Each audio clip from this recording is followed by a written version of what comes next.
ఓం నమో వెంకటేశాయ. శ్రీవారి లీలలు ఛానల్కి స్వాగతం. ఇప్పుడు మీరు చూస్తున్న ఈ వీడియో మా ఇంట్లో జరిగిన శ్రీవారి పుష్పయాగం. తిరుమలలో ప్రతి సంవత్సరం జరిగే ఒక అద్భుతమైన అందమైన ఉత్సవం పుష్పయాగం. ఈ రోజు గురించి చెప్పుకుంటే ఆలయం మొత్తం పూలతో నిండిపోయి ఉంటుంది. చుట్టూ జాజి, సంపెంగ, మల్లె, గులాబీ, చామంతి, తులసి ఇలా రకరకాల పువ్వులతో ఎటు చూసిన పరిమళం, భక్తి. ఈ పుష్పయాగం కార్తీక మాసంలో శ్రవణ నక్షత్రం రోజున చేస్తారు.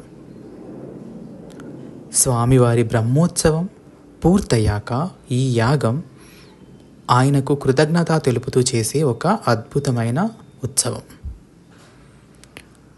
పుష్పయాగం ముందు రోజు అంకుర అర్పణతో ఏర్పాట్లు మొదలవుతాయి.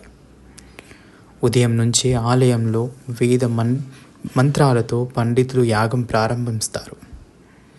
తరువాత శ్రీ మలయప్ప స్వామి, శ్రీదేవి, భూదేవి సమేత అమ్మవార్లని కళ్యాణోత్సవ వేడుక మీదకి తీసుకొస్తారు. అక్కడ శ్రీదేవి, భూదేవి సమేత శ్రీ మలయప్ప స్వామివారికి పూలతో అర్చన చేస్తారు. పూల వర్షం కురుస్తుంటే ఆ దృశ్యం చూసి ప్రతి ఒక్కరి మనసు ప్రశాంతంగా మారుతుంది. ఆలయం మొత్తం పూల సువాసనతో నిండిపోతుంది.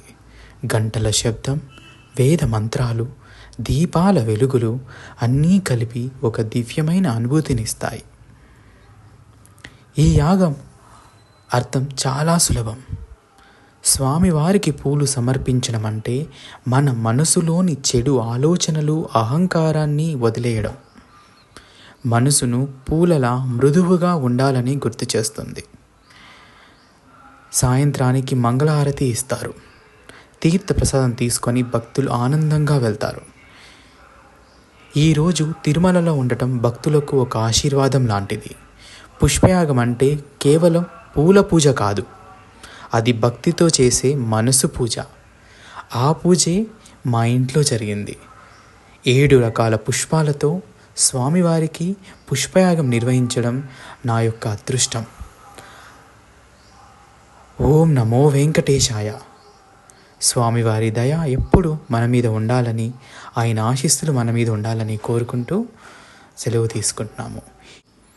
శ్రీవారి లీలలు ఛానల్కి సబ్స్క్రైబ్ చేసుకోవడం వలన భక్తులకి నిజ జీవితంలో జరిగిన శ్రీవారి లీలలు, వాటి యొక్క విశేషత మరియు తిరుమల అప్డేట్స్ అన్నీ మీకు ఈ ఛానల్లో ఇవ్వడం జరుగుతుంది. ప్లీజ్ సబ్స్క్రైబ్ టు శ్రీవారి లీలలు.